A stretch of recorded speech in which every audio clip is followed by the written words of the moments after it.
We're two fine lane managers. They went to some training the other day and they have got some valuable tips to share of unspeakable value, right? It's going to help us make a lot more money, have a lot more fun, and take great care of our customers. All right, guys, go ahead. All right, how you gonna do it? Okay. So a couple things we did for this class is mostly was talking about the customers, and like I found a lot of things helpful there. I'm gonna get these printed off for you guys so you can read them as well. But I never thought of a customer as having profiles. There's 6 different customer buying profiles, and I always thought, hey, either they have the money to buy this or they just don't want to take care of their car. But it's not. There's all kinds of different people, and you got to approach them differently. And it actually works. And once you read through this, and you'll realize that, hey, you can actually classify people in these certain categories and say, okay, that makes sense to me. And we know why they are the way they are. They're not necessarily cheap. They just want to shop around and see what they can find. Some people, the do-it-yourselfers, they're the hardest people to talk to because they know everything about their car. Everything you say, they're like, I read on the forum this, I read on the forum that, but even then, there's ways to talk to them and get stuff figured out. So one, I'd like to talk about, personally, I like the enthusiasts the most, because I mean, they love their car. They've been saving their whole life to get the car they want. Like the Super, talk to that gentleman who loves his car, every inch of it. So when you talk to them, you compliment their cars, just talk about their car. You can see they light up right away, excited about talking about their car. So that's one thing I want you guys to read, just take a look at. I'll get this all copied for you. And another thing is we did a mystery shot about, we try to call a place for 4 tires. The amount of people that don't pick up the phones is pretty crazy.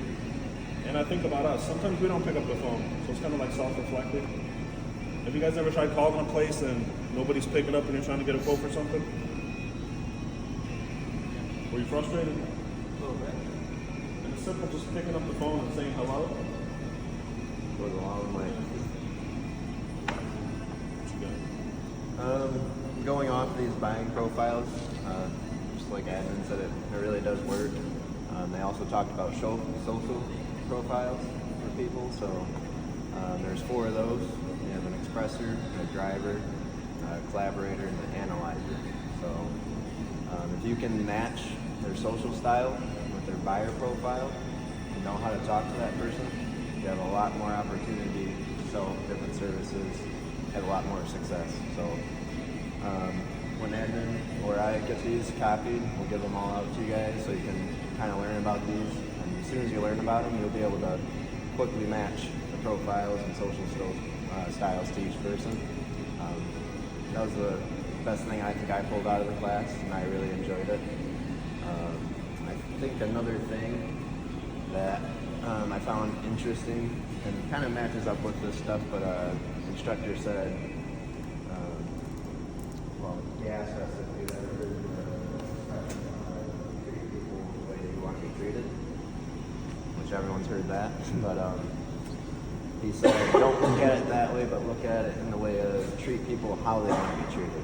So, which goes exactly into this. Not everybody wants to be treated the same way. They want to be treated the way that they would like to be treated, not necessarily the way that you want to. So you can match these profiles and learn the way that they do want to be talked to, the way they do want to be handled, how they want their experience to go, how they interact with people. It's going to go a long way.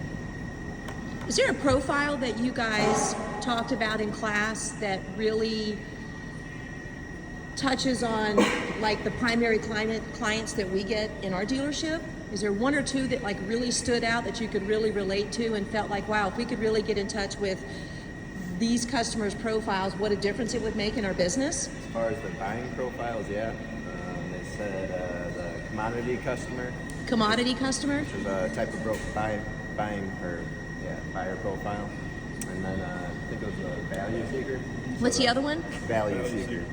And they say if we can capture 1% of those clients, it brings about $85 million of revenue every year. Just 1% of them. And is there one tip that stood out the most in terms of the commodity seeker? What's the one thing that maybe stood out that we could apply like starting today?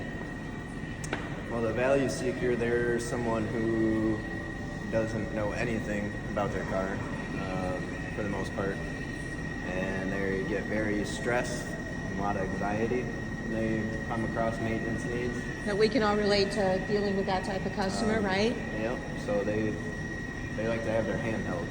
You have to be very on top of things with them, update them consistently, let them know what's going on, be confident with them. You know, let them know that you're a professional, you know what you're doing, make them feel comfortable.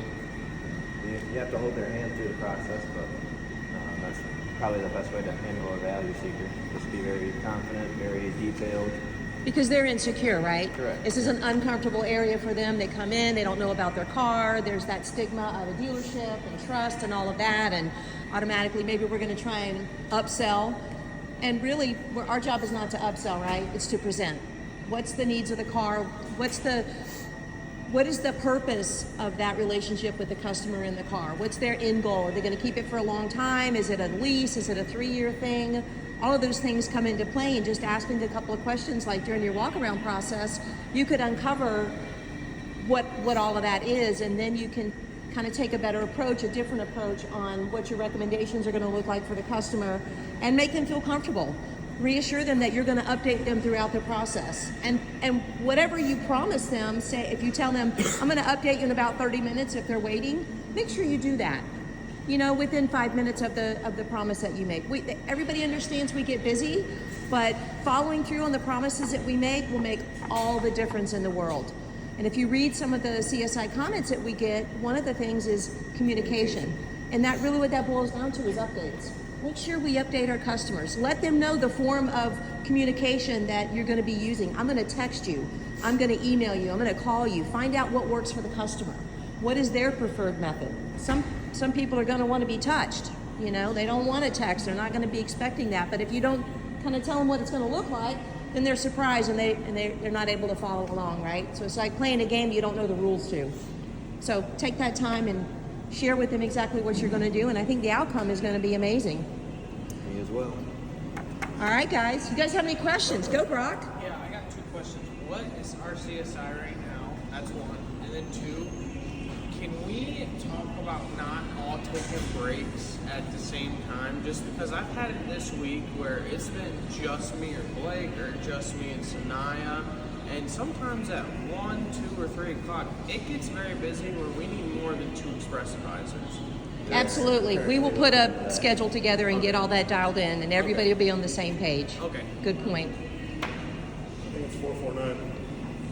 449? Yesterday We dropped? Yesterday dropped to 449. So we could get it up. We got time, guys. Joe said 451. He's on top. As of 3:30 this morning, that's what it was. So we went up a little bit. Good job. We went up a decimal. It's playing the basics, guys. Doing the things that we know we need to do. Updating customers, good communication, staying on top of all that. That's what makes the difference.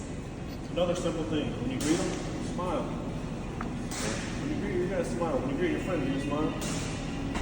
Are you You're excited? just like, hey, how you doing? Excited to see your friends? Be excited when you see them. Show enthusiasm. Remember, the customers are the ones signing our checks. Without customers, we have nothing. We have each other, but it'd be great to have customers in our world. You know, as we build our business and grow and develop, it's just going to get better and better.